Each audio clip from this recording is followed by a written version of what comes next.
Own home little setup for the injector. How am I going to do this? Don't know.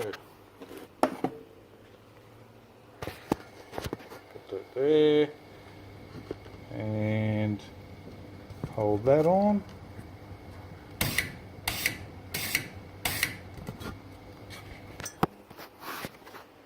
Car charger, alligator clamps, 2 wires going to the terminal of the injector. Don't know which is positive, I just swap them around.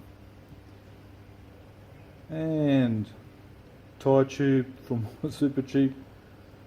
Drilled a hole in the cap so it's fairly tight, and that's just I suppose I can take it out, spin it around.